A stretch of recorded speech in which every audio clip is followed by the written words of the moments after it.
আলেম ওলামা, জনগণ, এক শ্রেণীর মানুষ আমার আদর্শ ছাড়াই অন্য আদর্শে চলে বলবে, এটা রাসূলের আদর্শ।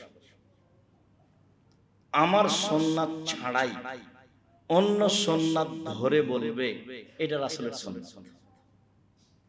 তারিফ না তুনকির, তোমরা এটা বুঝতেও পারবে, তোমরা এটা না কচো না, এটা ঠিক না। তাহলে সাহাবীরা না কাজ করবেন, তাবেঈরা করবেন, তাবেঈরা করবেন, এবং এক শ্রেণীর আলেম কিয়ামত পর্যন্ত এই শিরককে এবং বিদআতকে অস্বীকার করবে না, এটা হয় না। আলেম ওলামা আমার আদর্শ ছেড়ে দিয়ে অন্য আদর্শ গ্রহণ করে বলবে, এটাই রাসূলের আদর্শ। আমার সুন্নাত ছেড়ে দিয়ে অন্য সুন্নাত গ্রহণ করে বলবে, এটাই রাসূলের সুন্নাত। কিভাবে? আদর্শ একটা দেখাই, তাহলে ভালো মনে থাকবে। দিন রাত বলেছি, ওরই মধ্যে থেকে একটা বলি, তাহলে সহজ হবে। আদর্শ মানুষকে বিদায় দিলে বলতে হবে আস্তাগফিরুল্লাহ দীনাকা ওয়া মান তাকাওয়া কিরাম ওয়া যাওয়াতাকাল্লাহু তাকওয়া গাফারা যামব ইয়াসসালাকাল খায়রা হাইসু কুনতা। এটা হলো বিদায়ের আদর্শ। তা আপনার বিদায় হলো এই যে টাটা বাই বাই, আমার আদর্শ ছেড়ে দিয়ে অন্য আদর্শ ধরে নে বলবে, এটাই রাসূলের আদর্শ। অনেক ধরেন থ্যাংক ইউ, জাযাকাল্লাহ খায়র, যেগুলো আপনি দিন রাত আমার মুখে শুনেছেন। তো আমার আদর্শ ছেড়ে দিয়ে অন্য আদর্শ ধরে নে বলবে, এটাই রাসূলের আদর্শ। সুন্নাত, সুন্নাত কত আছে তার কোনো হিসাবই নেই। কত আছে আপনার প্রসিদ্ধ বলে দুরূদে ইব্রাহিম পড়তে হবে, তো আপনি বলছেন আল্লাহুম্মা সাল্লি আলা সাইয়্যিদিনা মাওলানা নাবিয়িনা মুহাম্মদ। সুন্নাত একটা লাশকে সামনে রেখে, লোকটা মারা গেছে, কাপড় দিয়ে তাকে ঢেকে দিতে হবে, ওযু দিয়ে গোসল দিতে হবে।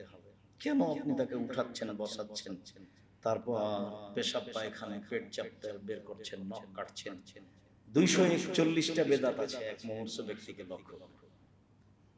দেখেন একটা বইয়ে সিরিয়াল দেওয়া আছে, আব্দুল্লাহ রহমান মুমূর্ষু হতে কবর পর্যন্ত।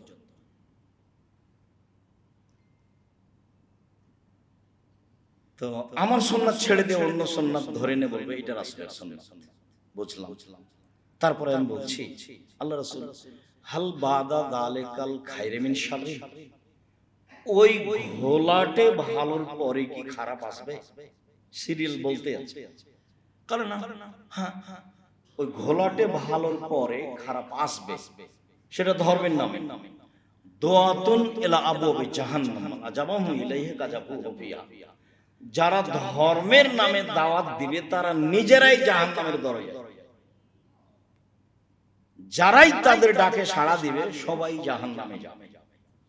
ফলাফলে কিন্তু হাদিস বুখারী মুসলিম, মানে চিন্তা করে বের করতে হবে কে তারা, আমি নাকি? কথা ঠিক নয়, এইখানে আসা যাবে না। কেন? হাদিস বুখারী মুসলিম। কথা এটাই যে এক শ্রেণীর আলেম ওলামা জাহান্নামের দরজায় থেকে মানুষকে বলবে ধর্মের কথা আসে, যারাই তাদের ডাকে সাড়া দিবে তারাকে তারা জাহান্নামে ঢুকিয়ে দিবে।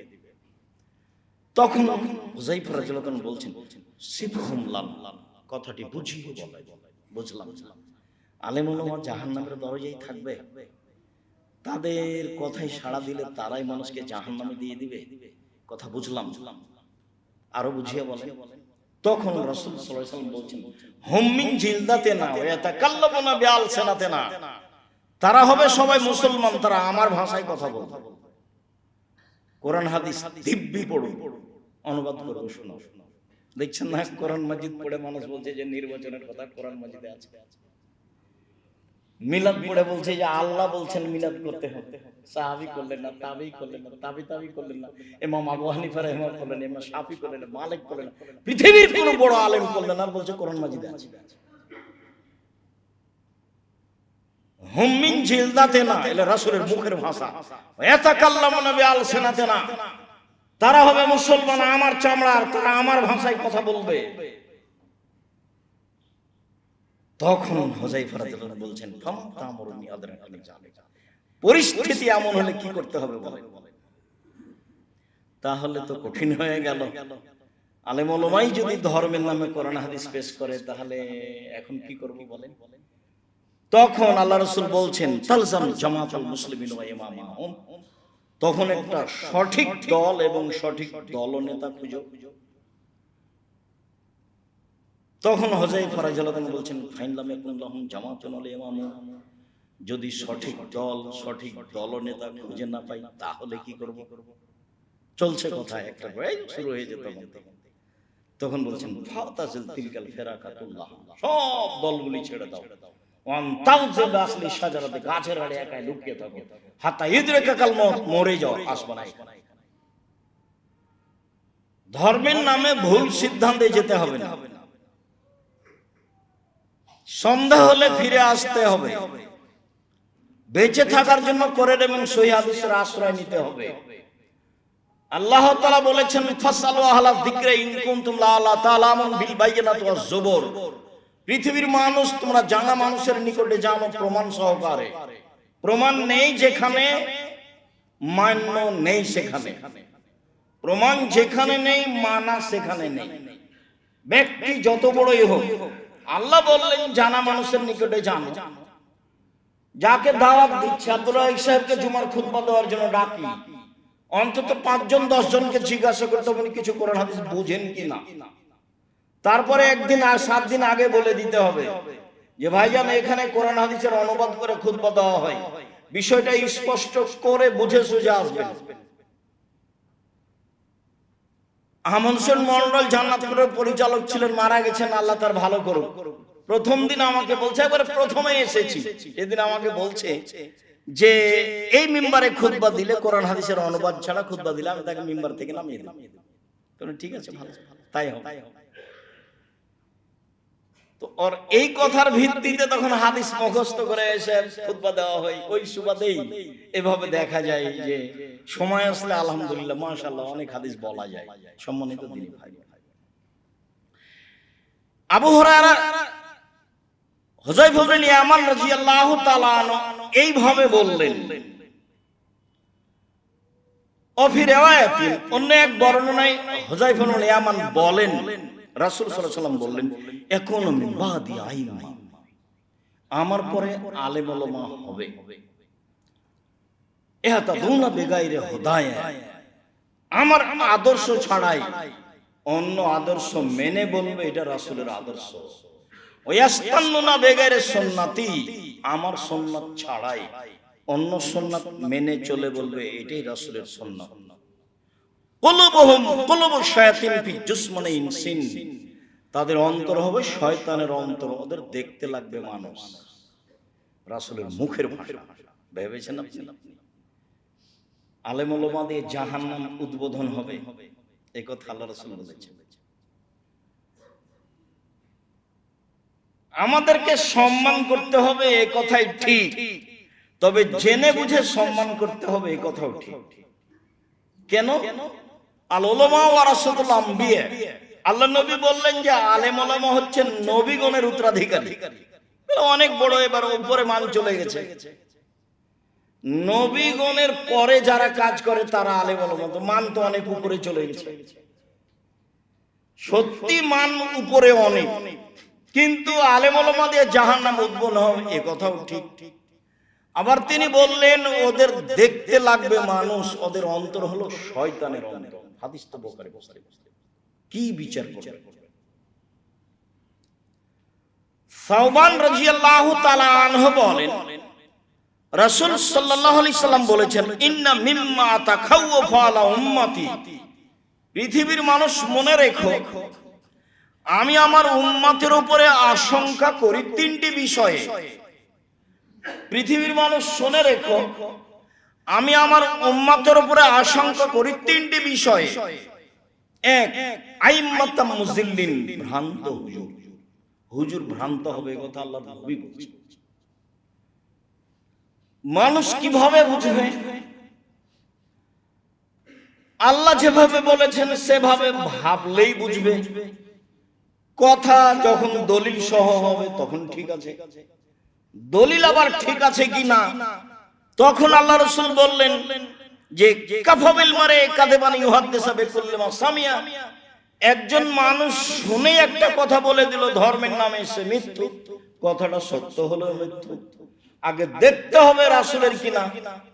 তিনি বললেন পৃথিবীর মানুষ বাল্লিগু আন্নি ওয়ালা আয়া, আমার একটি কথা জানা থাকলে অন্যকে বলো, ওয়া হাদিসুন বানি ইসরাঈল ওয়াল হারাজ, বানি ইসরাঈলের সত্য কাহিনী বলো, কোনো দোষ নেই।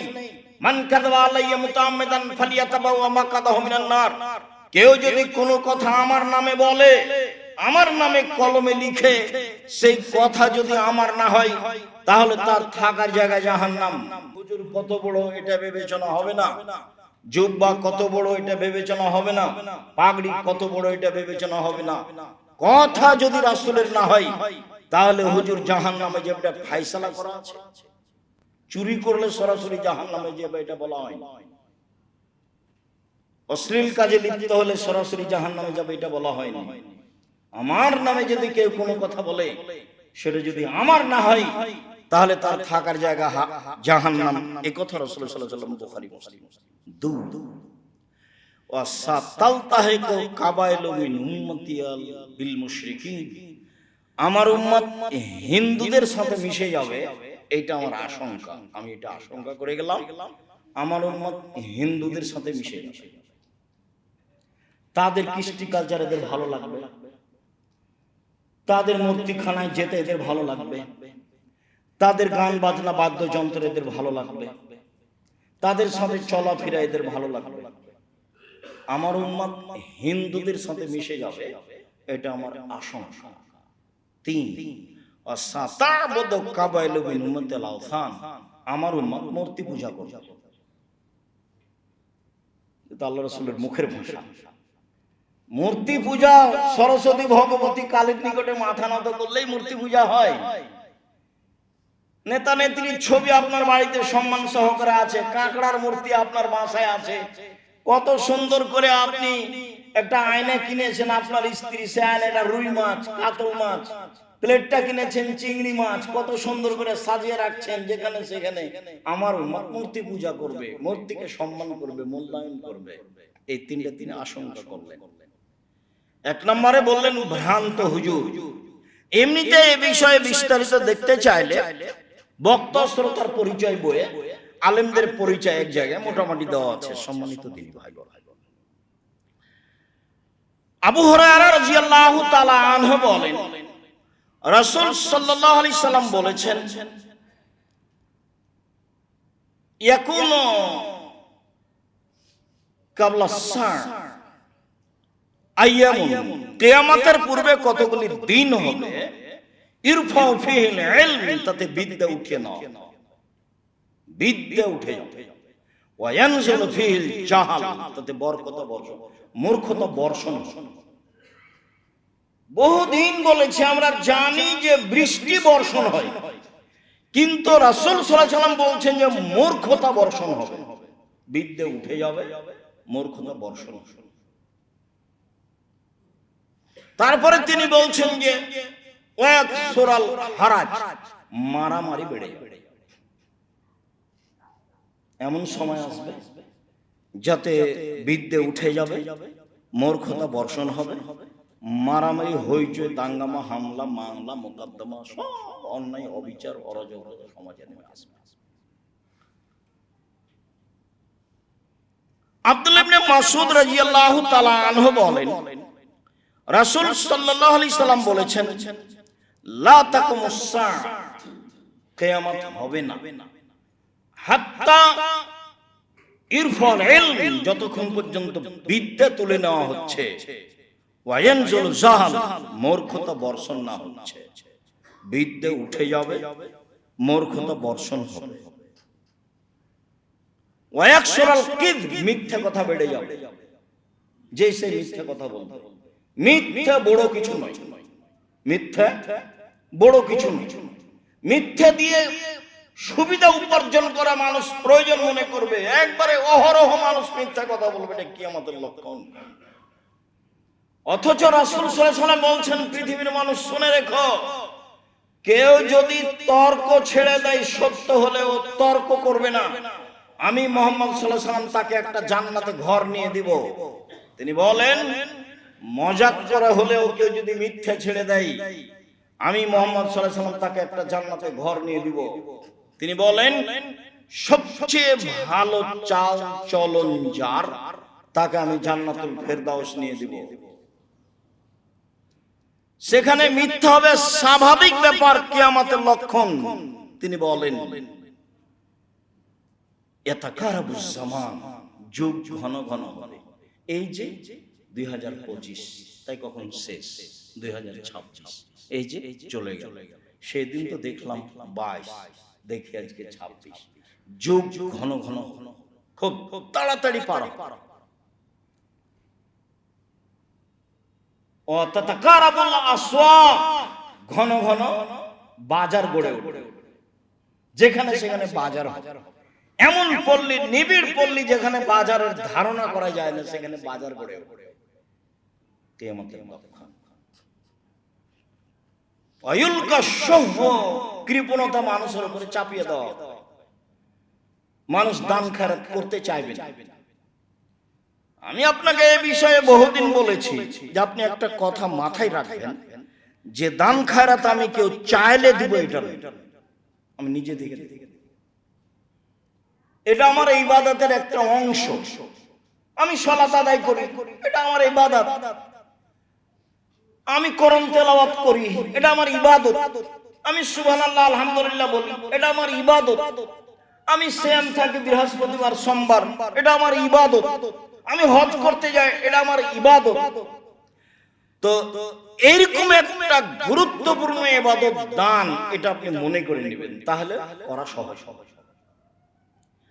আমি আপনাকে বলি যে দান দেখে শুনে করবেন, যেখানে শিরক বিদআত হয় না। কেননা আপনার দান দিয়ে যদি আবার অন্যায়ের সহযোগিতা হয়, তাহলে এটা আবার ভুল হয়ে গেল। এদেশেও মানুষ টাকা পয়সা খরচ করে না এমনটা নয়, এদেশেও মানুষ বিত্তশালী নেই এ কথা নয়, এদেশেও মানুষের টাকা পয়সা আছে অনেক। এদেশের মানুষও দান করে, কিন্তু আমি যেটুকু বুঝি তাতে প্রায় মানুষের দানটা ভুল পথে আছে। কৃপণতা মানুষের উপরে চাপিয়ে দেওয়া হবে। কয়েকটা জিনিস থেকে আল্লাহ রাসূল খুব পরিত্রাণ চাইতেন, তার একটা হলো কৃপণতা। আল্লাহুম্মা নাউযু বিকা মিনাল বুখল, আল্লাহ তোমার কাছে আমি কৃপণতা থেকে বাঁচতে চাই। আল্লাহ তোমার কাছে আমি কৃপণতা থেকে বাঁচতে চাই। আল্লাহ তোমার কাছে আমি কৃপণতা থেকে বাঁচতে চাই। মানুষ, পৃথিবীর মানুষ, তোমরা কৃপণতা থেকে বাঁচো। লা ইয়াদখুল জান্নাতাল বাখিল, কৃপণ জান্নাতে যাবে না। 3 শ্রেণীর মানুষ ধ্বংস হবেই, তার এক শ্রেণীর মানুষ কৃপণ। এইভাবে বললেন, আর নিজে বাঁচতে চাইতেন। কৃপণতা কি? নিজের টাকা আমি দিলাম না, তাতে কি আছে? দিতেই হবে, আমি কি বাধ্য? আল্লাহ রাসূল বলছেন দান করো তো ফরজ, যাকাত না হয় ফরজ। তো যাকাত ফরজ, এ কথা ঠিক। আপনার উপার্জন থেকে আপনাকে দান করতে হবে, এটা আপনার জীবনের জন্য জরুরি, ফরজ নয়। আপনি রাতে তাহাজ্জুদ পড়েন কেন? ওটা তো ফরজ নয়। তাসবিহ অত করছেন কেন? তো ফরজ নয়। 5 ওয়াক্ত সালাত ফরজ। তো কৃপণতা মানুষের উপরে চাপিয়ে দেওয়া, এটা হলো পৃথিবীর ধ্বংসের লক্ষণ। ওয়াকসুরাল হারাজ, মারামারি হইচই দাঙ্গামা হাঙ্গামা বেড়ে যাবে, এটা হলো পৃথিবী ধ্বংসের লক্ষণ। সম্মানিত ভাই বোন, বিষয়টি ভেবে দিন কাটাবো যতদূর সম্ভব। আল্লাহ তুমি কবুল করো। আল্লাহুম্মা সাল্লি আলাইহি।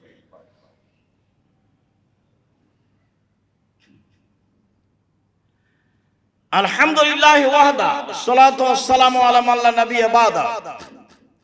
আবু হুরায়রা রাদিয়াল্লাহু তাআলা আনহু বলেন, রাসূল সাল্লাল্লাহু আলাইহি ওয়াসাল্লাম বলেছেন, ইন্না মিন আসরাতিস সাআ, পৃথিবী ধ্বংসের লক্ষণ। এর ফল বিদ্যা উঠে যাবে। ওয়াকসুরাল জাহাল, মূর্খতা বেড়ে যাবে। ওয়াকসুরা শারবুল কামরে, নেশাদার দ্রব্য পান করা বেশি হয়ে যাবে। স্বাভাবিকভাবে মানুষ নেশাদার দ্রব্য পান করবে, যেটা বাস্তব মদ, সেটাও আর যেটা মদের কাছাকাছি সেটাও, বিড়ি তামাক সিগারেট যেটাই হোক না কেন, নেশাদার দ্রব্য পান করা বেশি হয়ে যাবে, রেজা পুরুষ কমে যাবে, নিশা মহিলা বেশি হয়ে যাবে, পৃথিবী ধ্বংসের লক্ষণ। পুরুষ কমে যাবে, মহিলা বেশি হয়ে যাবে। হাত্তা ইয়াকুনা লিখামসিন ইমরাল কাইমুল ওয়াহিদ, একজন পুরুষের অধীনে থাকবে প্রায় 50 জন নারী। হাদিস বুখারী মুসলিম। সম্মানিত দ্বীনি ভাই, 50 জন নারী কিভাবে থাকবে? তো বিদ্বানেরা বলতে চেয়েছেন যে 50 জন নয়, আরবিতে বেশি বোঝানোর জন্য 70 শব্দ ব্যবহার হয় আর 50 ব্যবহার হয়। তার মানে একজন পুরুষের সাথে হাজারো লাখো মহিলার অবৈধ সম্পর্ক থাকে।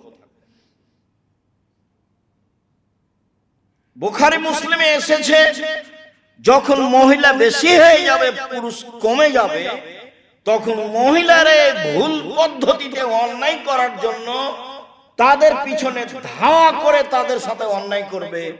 এই কথা মুহাম্মদ সাল্লাল্লাহু আলাইহি ওয়াসাল্লাম বলেন। পৃথিবী ধ্বংসের লক্ষণ।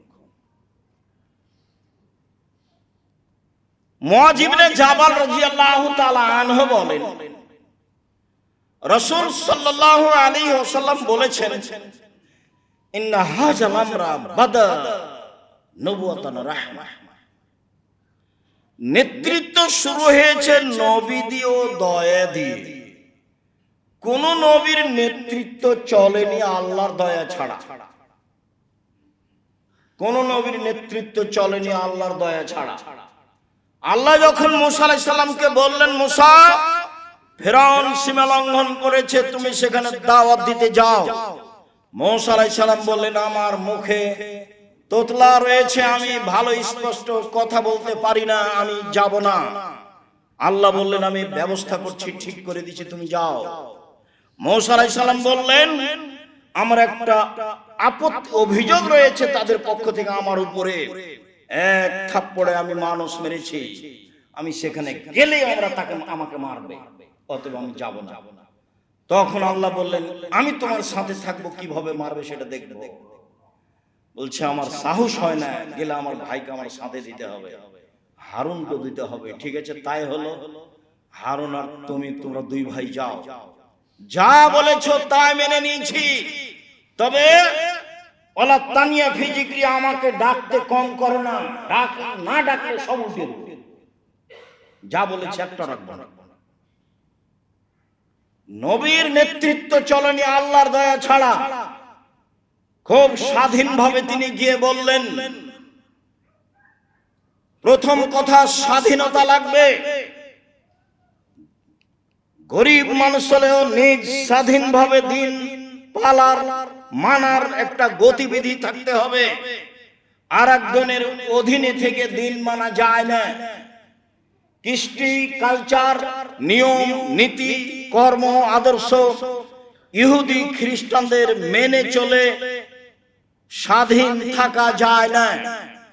রাসূল সাল্লাল্লাহু আলাইহি সাল্লাম বললেন, পৃথিবীর মানুষ শুনে রেখো, তোমরা ইহুদি খ্রিস্টানদেরকে মেনে নিবা, শিবরিন বে শিবরিন, ডান হাতের বিঘত যেমন বাম হাতের সমান সমান সমান, তাদের আদর্শ তোমরা মেনে নিবা। জিরান বে জিরাইন, মানুষের হাত যেমন হাতের সমান তেমনি তোমরা মেনে নিবা। তিনি বললেন, অন্যায় করতে করতে যদি তারা গুই সাপের গর্তে ঢুকে, তোমরাও ঢুকবে। শোনো পৃথিবীর মানুষ, মনে রেখো, তোমরা বনি ইসরায়েলের সাথে, ইহুদি খ্রিস্টানদের সাথে নিয়ম কানুনে, কৃষ্টি কালচারে, আদর্শে, পোশাকে আশাকে তাদের সাথে চলে যাবে।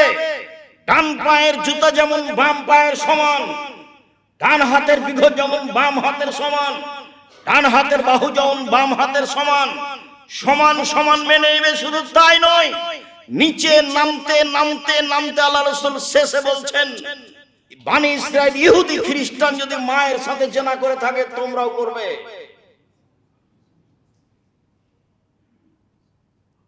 এরা নিজের আদর্শে টিকে থাকতে পারবে না, নিজের ব্যক্তিত্বের উপরে টিকে থাকতে পারবে না, স্বাধীন হয়ে বেঁচে থাকার সুযোগ গ্রহণ করবে না। ইহুদি খ্রিস্টানদের কৃষ্টি কালচার তাদের কাছে ভালো, তাদের সাথে সম্পর্ক রাখাই তাদের কাছে ভালো। শুনুন, তিনি বললেন, শুনে রেখো, মনে রেখো, ইহুদি খ্রিস্টানের সাথে মিশে থাকার পরিণতি তারা যেটা করেছে জাহান্নাম সেটাই হবে। তিনি বললেন, বনি ইসরাইলকে ছেড়ে দেন, আগে স্বাধীন হতে চায়। তখন ফেরাউন বলল, কে তুমি? তুমি কি শিশুকালে, তোমাকে কি শিশুকালে আমি লালন পালন করিনি? ফেরাউন বলছে, তুমি কি বহু বছর আমার মাঝে থাকোনি? তুমি যা করেছো তা করেছো, তুমি এক থাপ্পড়ে মানুষ মেরেছো, তুমি বড় অকৃতজ্ঞ। তুমি আমার সামনে এই কথা বলো মানে কোন সাহসে তুমি বলো বনি ইসরাইলকে ছেড়ে দিতে হবে? মুসা আলাইহিস সালাম বললেন, স্বাধীনতা লাগবে, বনি ইসরাইলকে ছেড়ে দেন। তখন ফেরাউন বলছে, কে তুমি? তোমাকে কি শিশুকালে লালন পালন করিনি?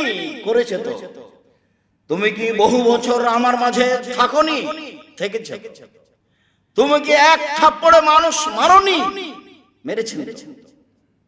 তুমি বড় অকৃতজ্ঞ, যেই বাড়িতে থাকো সেই বাড়ির উল্টা চলো। তখন মুসা আলাইহিস সালাম বললেন, জি, আমি এক থাপ্পড়ে মানুষ মেরেছি, এ কথাই ঠিক। আমি যা করেছি তা করেছি। আমি তখন ভুল পথে ছিলাম, তোমার হত্যার ভয়ে আমি দেশ ছেড়েছি। আমার প্রতিপালক আমার প্রতি দয়া করেছেন, আমাকে জ্ঞানে জ্ঞানে পূর্ণ করেছেন, তিনি আমাকে নবী করেছেন। তুমি আমার প্রতি অনুগ্রহ করেছ, শিশুকালে লালন পালন করেছ, অনুগ্রহ করে তুমি খোঁটা দিয়েছ, এই সুবাদে বনি ইসরাইলকে দাস দাসীতে পরিণত করেছ। তুমি বড় উদ্ধত স্বৈরাচার, সীমা লঙ্ঘন করেছ। এ কথা মুসা আলাইহিস সালাম। সম্মানিত দিনী ভাই বোন, রাসূল সাল্লাল্লাহু আলাইহি সাল্লাম বললেন, নেতৃত্ব শুরু হয়েছে নবী দিয়ে ও দয়া দিয়ে, সুম্মা খেলাফাতান ও রাহমা, তারপরে নেতৃত্ব শুরু হয়েছে সাহাবী দিয়ে ও দয়া দিয়ে। উমরের রাদিয়াল্লাহু আনহু নেতৃত্ব চলেনি আল্লাহর দয়া ছাড়া, আবু বকর সিদ্দিক রাদিয়াল্লাহু আনহু নেতৃত্ব চলেনি আল্লাহর দয়া ছাড়া। সুম্মা এখন মুলকান ওয়া জুজান, তারপরে নেতৃত্ব হয় জোরজার মুল্লুকতা। সুম্মা কায়না, তারপরে হয় জাবরিয়াতান উতওয়ান ফাসাদান ফিল আরজে, মানুষ সমাজের নেতা হবে যে কোনো মূল্যে। সীমা লঙ্ঘন করে, বিপর্যয় সৃষ্টি করে, মারামারি করে, যে কোনো মূল্যে। তখন মানুষের স্বভাব হবে কি? এক, ইস্তাহিলুল হারিরা, পুরুষ মানুষের সিল্ক কাপড়, রেশমি কাপড়কে হালাল মনে করবে। দুই, অল ফুরুজা, জেনাকে হালাল মনে করবে, জেনা পাপের কাজ। তিন, মদকে হালাল মনে করবে। চার, গান বাজনাকে হালাল মনে করবে। পাঁচ, দৈনন্দিন ধনী হয়ে যাবে, ব্যাংকের টাকা জনগণের নয়, ব্যাংকের টাকা তাদের। যেটা আপনারা দেখতে পাচ্ছেন দিনরাত পত্রিকায়, তাদের সহযোগিতা করা, তারা সাহায্য পাবে, তারা সমাজে সব টাকা পয়সা দখল করে নিয়ে দাপটে বেঁচে থাকার সুযোগ পাবে। রাসূল সাল্লাল্লাহু আলাইহি ওয়াসাল্লাম এগুলিকে কিয়ামতের লক্ষণ বলে উল্লেখ করলেন। তিনি বললেন, ইয়াতি আলাইকুম জামানুন লা ইয়াদরিল কাতাল ফিমা কাতালা ওয়ালাল মাকতুলু ফিমা কুতিলা, হত্যাকারী বুঝবে না কেন আমি মারছি, নিহত ব্যক্তি বুঝবে না কেন আমি মরলাম। যে মারছে যাকে সেও জানে না, টাকা দিয়েছে 50,000 অমুককে মেরে আসো, তাই মেরে চলে এসেছে। যাকে মারা হচ্ছে সে বলছে ব্যাপারটা কি, এ কথা আমি চিনি না, এ আমাকে মারে কেন? বহুদিন বলা আছে, ঢাকা জেলে 20 বছর 30 বছর থেকে বহু মানুষ আছে, ও নিজেই জানে না আমি কেন জেলে। জজ জানে না ঘটনা কি, উকিল জানে না ঘটনা কি, সাক্ষীও জানে না ঘটনা কি। সাক্ষী টাকা নিয়ে সাক্ষী দিয়েছে, তা তো ও তো জানে না ঘটনা। উকিল তো জানে না, যেভাবে বলে দিয়েছে সেভাবে করছে। জজ তো এগুলো জানেই না।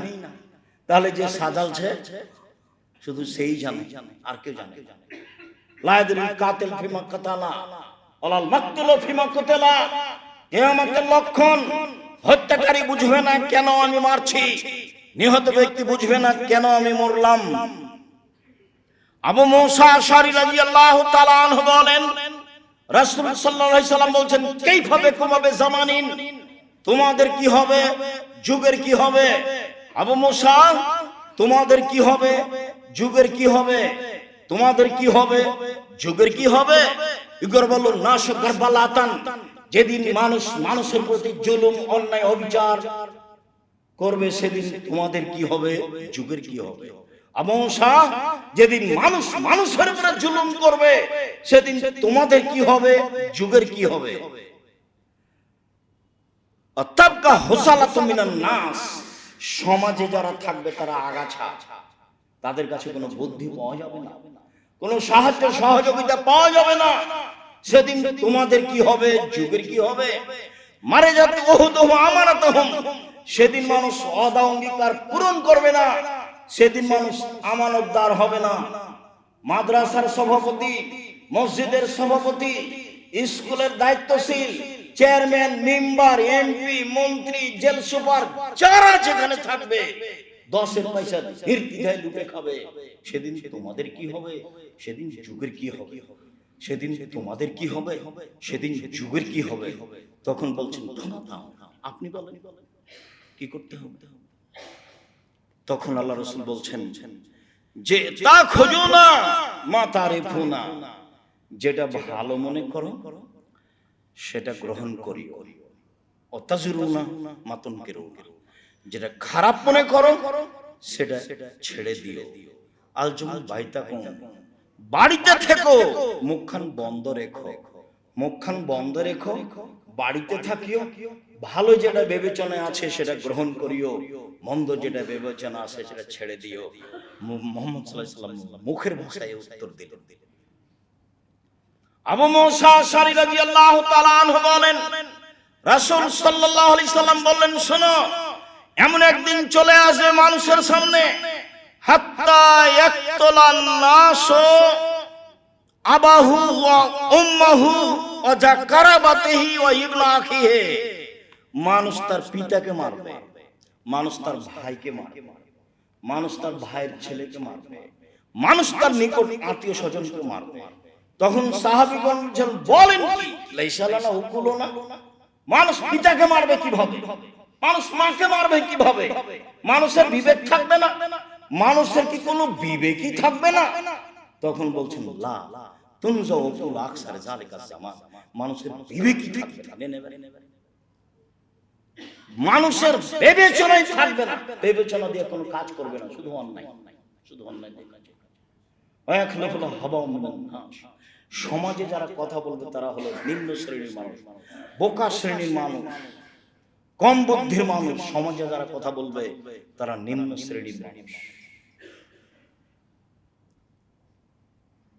আবু হুরায়রা রাদিয়াল্লাহু তাআলা আনহু বলেন, রাসূল সাল্লাল্লাহু আলাইহি সাল্লাম বলেছেন, তাতি আলাইকুম সানাওয়াতুন খাদাতুন, পৃথিবীর মানুষ শুনে রেখো, অচিরেই তোমাদের সামনে চলে আসছে প্রতারণায় পরিপূর্ণ যুগ। যুগের সবকিছুই প্রতারক, সবাই প্রতারক, প্রতারণায় পরিপূর্ণ যুগ, যুগটাই প্রতারণায় পরিপূর্ণ। কেউ কাউকে বিশ্বাস করতে পারবে না। যাকে খুব বিশ্বাস করে আপনি টাকা পয়সা দিয়েছেন, পরের দিন সে টাকা মেরে দিয়েছে। আপনি ভেবেছিলেন মাটির উপরে সবচেয়ে বিশ্বস্ত, আর আমি নিজেও দেখেছি, আমি যখন টাকা পয়সা দিয়েছি তখন আমি মনে করেছি আমিও ফেরেশতা, আর যাকে দিয়েছি সেও ফেরেশতা। বাস্তবে দেখা গেল না, তো আমিও তো ফেরেশতা নই, ওও তো ফেরেশতা নয়। কত যে ঘটনা আছে, জামিয়া সালাফির সাথে সম্পৃক্ত হওয়ার পরে এগুলো আমি দেখতে পাচ্ছি। অবাক হতে হয়, যাকে ফেরেশতা ভেবেছিলাম সে আসলে ফেরেশতা নয়, সে মানুষ। অবাক হতে হয়, কি এভাবে প্রতারণা দিতে পারে, সে কি আমার ব্যবসার টাকা পয়সা এভাবে লুটে নিতে পারে। আল্লাহ রাসূল বলছেন, শুনে রাখো, যুগই প্রতারণায় পরিপূর্ণ থাকবে। ইসাদ্দাকুল কাযিব, মিথ্যাকে সত্যবাদী বলা, ইকাদ্দাবু সাদিক, সত্যকে মিথ্যাবাদী বলা। মিথ্যা সত্য, সত্যই মিথ্যা। হুবহু রাসূলের মুখের কথা নকল করছে। ও ইউতামানুল খায়ন, আত্মসাৎকারীকে আমানতদার বলা হবে, নেবার। ওয়া ইউখামানুল আমিন, আর ভালো মানুষকে আত্মসাৎকারী বলা হবে। আত্মসাৎকারী ব্যক্তিকে বলা হবে আমানতদার, আর আমানতদারকে বলা হবে আত্মসাৎকারী। একবারে হুবহু মুখামুখি। ওয়ায়ান্তাকুর রুয়াইবেজ, নিম্ন শ্রেণীর মানুষ সমাজে কথা বলবে। সাহাবীরা বলেন আমা হুয়া রুয়াইবেজ, রুয়াইবেজ কি জিনিস বুঝলাম না। আপনি যে ভাষা বললেন রুয়াইবেজ, এটা বুঝতে পারলাম না, উপরের কথা বুঝেছি। তখন আল্লাহ রাসূল বলছেন আরজুল তাফেহ এখনো ফি আমরিল আম্মা, সমাজের বড় নেতৃত্ব দিবে যারা, তারা হবে একেবারে নিম্ন শ্রেণীর মানুষ, ইতর শ্রেণীর মানুষ। হাদিসে এসেছে, আবু হুরায়রা রাদিয়াল্লাহু তাআলা আনহু বলেন রাসূল সাল্লাল্লাহু আলাইহি সাল্লাম বলেছেন লা তাকুমু সাত হাত্তা ইয়াকুন আসাদান নাসে লোকাবনে লোকা, যতদিন পর্যন্ত মানুষের কাছে প্রিয় মানুষ না হচ্ছে ইতরের সন্তান ইতর। মরণ একদিন আসবে এই বইয়ে, কিয়ামতের লক্ষণে এই হাদিসের বাংলায় লেখা আছে ইতরের সন্তান ইতর। নিম্ন শ্রেণীর মানুষের সন্তান, নিম্ন শ্রেণীর মানুষ যখন সমাজের দায় দায়িত্ব পালন করবে প্রায় অংশে, এই কথাটা বুঝাতে গিয়ে বক্তব্যের মাঠে বলা আছে যে রংপুর, দিনাজপুর, লালমিরহাট, নীলফামারী, কুড়িগ্রাম, পঞ্চগড়, ঠাকুরগাঁ, গাইবান্ধা, বগুড়া, জয়পুরহাট, এসব ডিস্ট্রিক্টের ভাষায় বেনহার বাচ্চা বেনহা যেদিন সমাজের দায়িত্ব পালন করবে সেদিন কিয়ামত হবে। রাজশাহী, নাটোর, নওগাঁ, চাঁপাইনবাবগঞ্জ, এসব ডিস্ট্রিক্টের ভাষায় ছোট লোকের বাচ্চা, ছোট লোক যেদিন সমাজের দায়িত্ব পালন করবে সেদিন এমন হবে। ঢাকার ভাষায় ভাষাটা বলতে পারলাম না, তবে এতটুকু বলছি, অমুকের বাচ্চা অমুক, অমুকের পোলা অমুক, বাচ্চা না, অমুকের পোলা অমুক। আমি তো এই শব্দ এখন খুতবায় বলতে পারি। অমুকের পোলা অমুক যখন এরকম সমাজের দায়িত্ব, বড় দায়িত্ব পালন করবে, তখন মনে করতে হবে এখন সময় চলে এসেছে। খুব সাবধান, একদিন বেঁচে থাকলে হিসাব করে বাঁচতে হবে। জোর করে বেঁচে থাকার চেষ্টা করবেন, জুলুম করে বেঁচে থাকার 1 মিনিট চেষ্টা করবেন না, সময় শেষ। শ্বাস বন্ধ হলে সময় শেষ, ফিরিয়ে না আসার কোনো পথ নেই, অবাক মরণ। জমি জায়গা, অর্থ সম্পদ, তাকে বোঝানোর কোনো পথ নেই। মরণ এক আশ্চর্য জিনিস। রাসূল সাল্লাল্লাহু আলাইহি ওয়াসাল্লামকে জিজ্ঞাসা করা হয়েছিল সবচেয়ে বুদ্ধিমান কে, তখন তিনি উত্তরে বলেছিলেন মরণকে স্মরণ করতে পারে যে, সেই হলো সবচেয়ে বুদ্ধিমান। সম্মানিত দিনী ভাই বোন, সময়ের গতিতে আরো হবে। কিয়ামতের পূর্ব লক্ষণে আমরা প্রায় বাস্তব দেখতে পাচ্ছি। মানুষ অন্যায়কে অন্যায় মনে করে না, মানুষ অবিচারকে অবিচার মনে করে না, মানুষ মানুষের বিরুদ্ধে মিথ্যে মামলা দিতে একটুকু দ্বিধা বোধ করে না। একেবারে ঘরে বসে সাজিয়ে সুন্দর করে লিখে দিচ্ছে, যার ব্যাপারে লিখছে সে ঘনক্ষরও জানে না। তার নামে মামলা দিয়ে তাকে জেল হাজতে দিয়ে নিজেকে সফল মনে করছে। এইভাবেই ক্ষমতা চলে আসছে, আরো আসবে। মানুষ পশু প্রাণীর মতন হয়ে যাবে, অন্যায় অবিচার বেড়ে যাবে, অরাজকতা বেড়ে যাবে, লুপ্তরাজ বেড়ে যাবে, জেনা বেড়ে যাবে, মদ পান বেশি হয়ে যাবে, অন্যায় অবিচার উঠে যাবে, বেশি হয়ে যাবে, বিদ্যা উঠে যাবে। যে বিদ্যা আপনার উপকার করতে পারে না সেটা বিদ্যা নয়। যে বিদ্যা আপনাকে 5 ওয়াক্ত সালাত আদায় করাতে পারে না সেটা বিদ্যা নয়। যে বিদ্যা আপনার পোশাক পরিবর্তন করতে পারে না সেটা বিদ্যা নয়। যে বিদ্যা আপনাকে মানুষ হিসাবে মানুষের মতো মানুষ চলতে সহযোগিতা করে না সেটা আপনার বিদ্যা নয়। যে বিদ্যা আপনাকে শিরক বুঝাতে পারে না, বিদআত বুঝাতে পারে না, সুদ বুঝাতে পারে না, ঘুষ বুঝাতে পারে না, জেনা বুঝাতে পারে না, অবিচার বুঝাতে পারে না সেটা বিদ্যা নয়। যার কারণে রাসূল সাল্লাল্লাহু আলাইহি ওয়াসাল্লাম বলতেন আউযুবিকা মিন ইলমিন লা ইয়ানফা, ওই বিদ্যা চাই না যে বিদ্যা উপকার করে। তাহলে মানুষের বিদ্যা উপকার করবে না, এই কথা উনি নিজেই বলছেন যে আমি ওই বিদ্যা চাই না যে বিদ্যা উপকার করে না। আমিন কলবিন লা ইয়াখশা, ওই অন্তর চায় না যে অন্তর আল্লাহর ভয়ে কাঁদে না। আমিন নাফসিন লা তাসবা, ওই আত্মা চায় না যে আত্মা তৃপ্তি লাভ করে না। খালি খালি খালি খালি, এই আত্মা আমি চাই না। মিন দাওয়াতিন লা ইস্তাজাবু লাহা, ওই দোয়া করতে চায় না যে দোয়া কবুল হয় না। যখন তখন বলতেন, সালাম ফেরার পূর্বে বলতেন, ওই বিদ্যা চায় না যে বিদ্যা উপকার করে না, ওই অন্তর চায় না যে অন্তর আল্লাহর ভয়ে কাঁদে না, ওই আত্মা চায় না যে আত্মা তৃপ্তি লাভ করে না, ওই দোয়া তোমার দরবারে করতে চায় না যে দোয়া কবুল হয় না। এইভাবে তিনি দিন রাত বলতেন। সম্মানিত দিনী ভাই বোন, আপনাকে এই অংশে এসে আমি আন্তরিকভাবে অনুরোধ জানাচ্ছি যে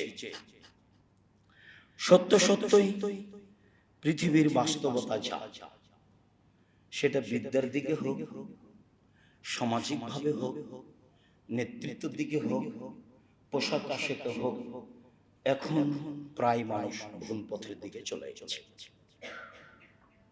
একজন মানুষ, পুরুষ মানুষ মাথায় টুপি দিয়ে আছে, তার ছেলে নগ্ন, তার মেয়ে নগ্ন পোশাক পরে আছে, তার কাছে এটা ভারী লাগে।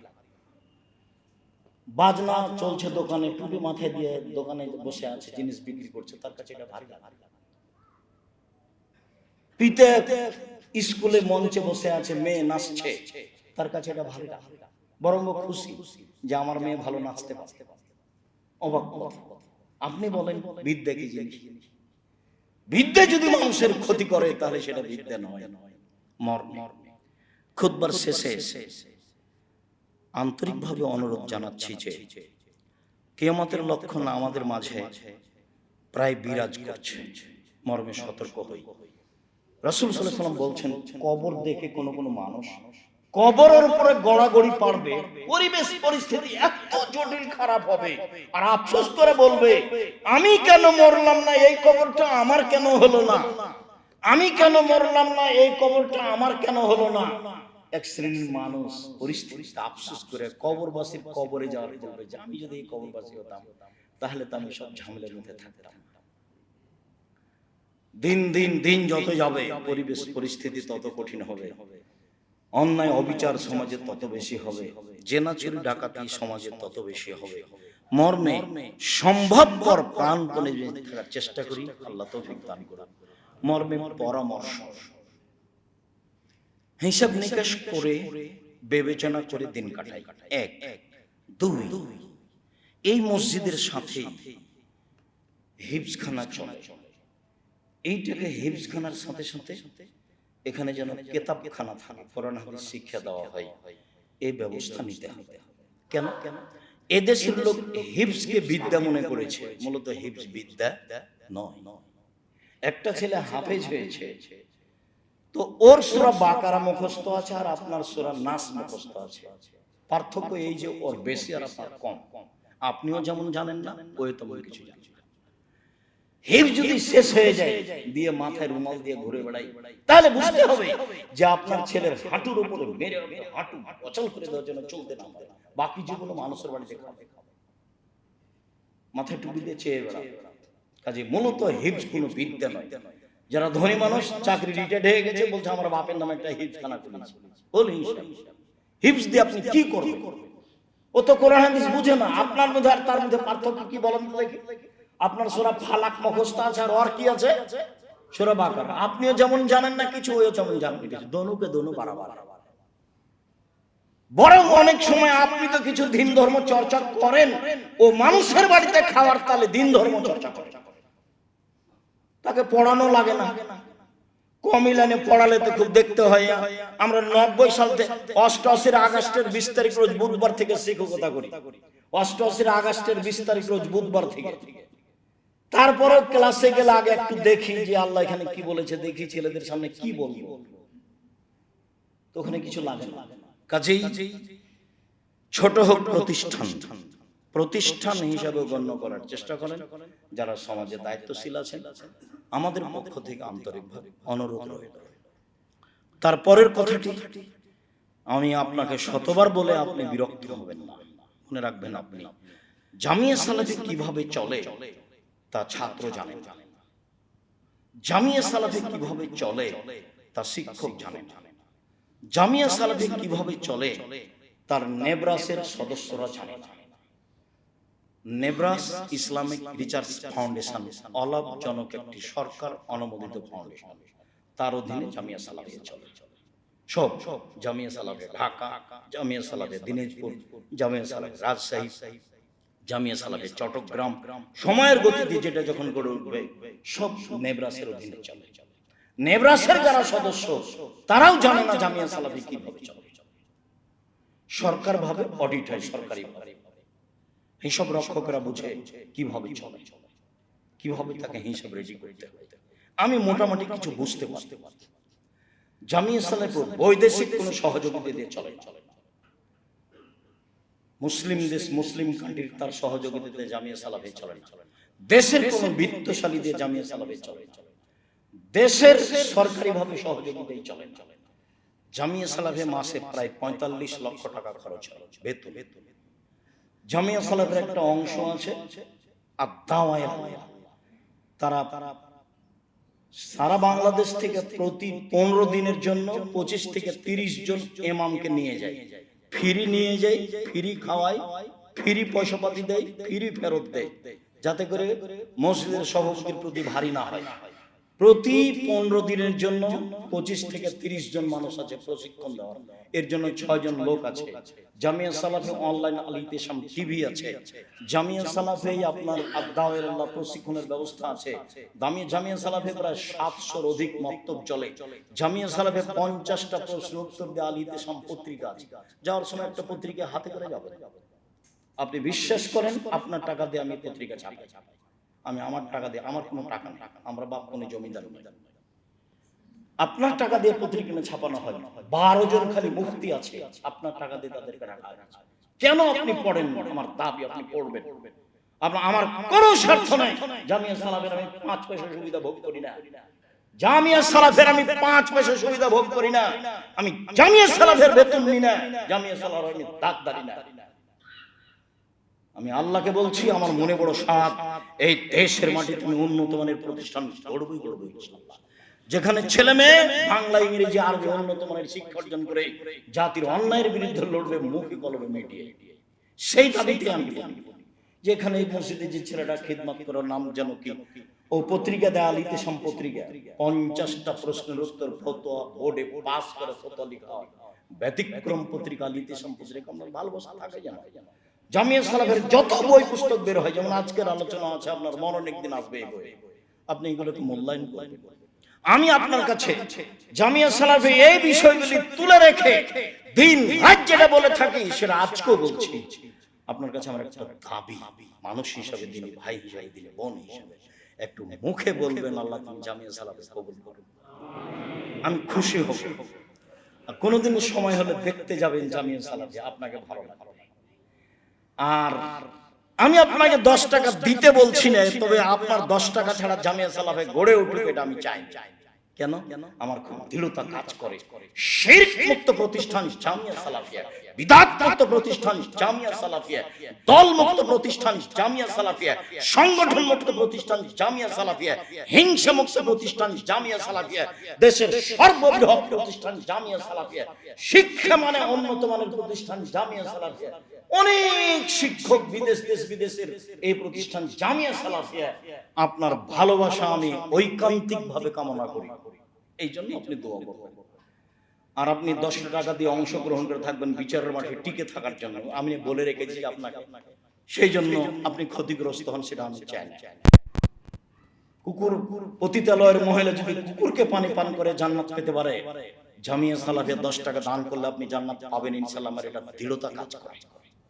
এই দৃঢ়তার ভিত্তিতে আপনাকে আমি জামিয়া সালাফিকে ভালোবাসতে বলি। যেদিন আমি আসি সেদিন আপনি মনে করবেন আব্দুর রাজ্জাক সাহেবের সাথে জামিয়া সালাফি আছে। কেউ বলতে পারবে না জামিয়া সালাফের কথা, কেউ কোন শিক্ষক রশিদ বই বাইরে ব্যবহার করতে পারবে না। কোন শিক্ষক যদি জামিয়া সালাফের রশিদ বই বাইরে ব্যবহার করে তাহলে তার জরিমানা হবে না।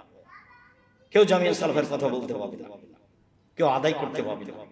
আল্লাহ ব্যবস্থা করতে, আপনি আছেন, আমি আছি, আল্লাহ ব্যবস্থা করবেন। সাধারণ মানুষদের আল্লাহ চালাচ্ছেন, আরো ভালো করে চালাচ্ছেন। মর্মে সম্মানিত ভাই বোন, এই মসজিদের সাথে সম্পৃক্ত প্রতিষ্ঠান আরো ভালো করতে হবে, এই জন্য যে আমরা যেন আহাল পরিবার নিয়ে স্বাধীনভাবে বেঁচে থাকার চেষ্টা করতে পারি। জীবনে বেঁচে আছি ইহুদি খ্রিস্টানদের নিয়ম মেনে বেঁচে আছি, এটা যেন না হয়। ওদের কৃষ্টি কালচার মেনে দিন কাটাচ্ছে, এটা যেন না হয়। এটা আমার অনুরোধ। সম্মানিত দিনী ভাই বোন, যারা আমাদের মারা গেছে আল্লাহ তুমি তাদের কবরের শাস্তি মাফ করো। আমরা যারা অসুস্থ তুমি তাদের আরোগ্য দান করো। যারা আমাদের মারা গেছে তাদের তুমি কবরের শাস্তি মাফ করো, তাদের কবরকে প্রশস্ত করো, তাদের কবরকে আলোকিত করো। যিনি মসজিদের দায়িত্ব পালন করতেন দুনিয়া থেকে চলে গেছেন, আল্লাহ তুমি তার কবরের শাস্তি মাফ করো, তুমি তার কবরকে প্রশস্ত করো, তুমি তার কবরকে আলোকিত করো। আমাদের ছেলে মেয়েকে তুমি হেফাজত করো, আমাদের ঈমান তুমি শক্ত